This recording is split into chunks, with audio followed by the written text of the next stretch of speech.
दूर कहीं एक गांव में एक मेहनती लोहार रहता था। उसका नाम राम प्रसाद था। वो दिन रात बहुत मेहनत करता था और खेती करने के औजार बनाता था। उसका एक छोटा सा खुशहाल परिवार था, जिसमें उसके 2 बच्चे और एक बीवी थे। एक दिन सुबह सुबह राम प्रसाद ने अपनी पत्नी से कहा, सुनो, जरा जल्दी से कुछ रोटियां बना दो, मैं बाजार के लिए निकल रहा हूँ और लगता है मुझे आने में आज रात हो जाएगी। थोड़ी देर बाद खाने के सामान और पानी लेकर वो बाजार की ओर निकल गया। बाजार का रास्ता एक घने जंगल से होकर गुजरता था। कुछ दूर जाने के बाद राम प्रसाद ने देखा कि एक बूढ़ा आदमी भगवान का नाम जप रहा था और जोर जोर से हंस भी रहा था। वो उनके पास गया और बोला, बाबा जी, क्या बात है? आप इतना क्यों हंस रहे हो?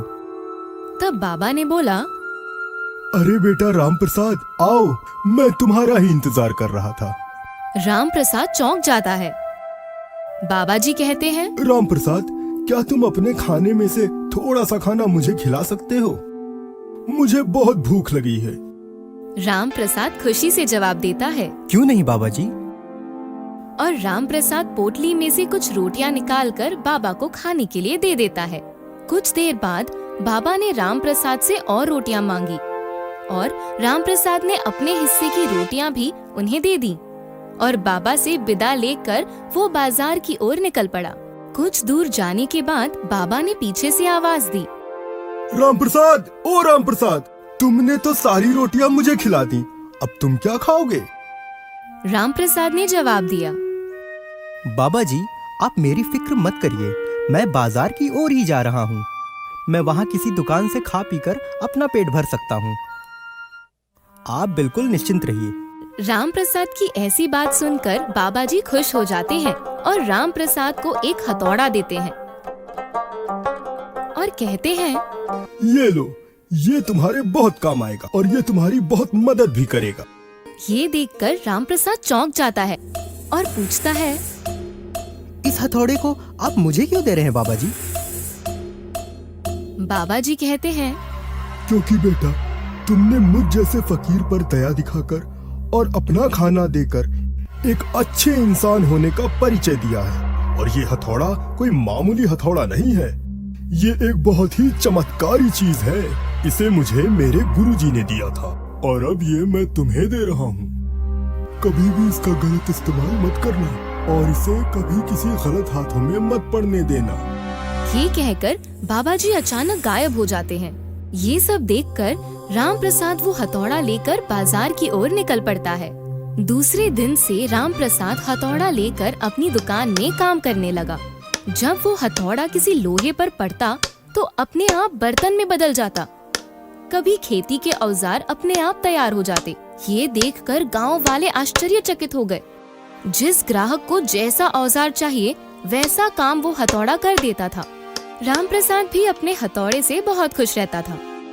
एक दिन गांव के मुखिया ने राम प्रसाद को घर पर बुलाया और कहा, राम प्रसाद, तुम जानते हो गांव वालों को शहर जाने में कितनी परेशानी होती है। 2 दिन लग जाते हैं। तुम्हारे पास जो जादुई हथौड़ा है, क्या तुम उससे उस पहाड़ को तोड़ने में हमारी मदद कर सकते हो और गांव की खुशहाली क्या ला सकते हो?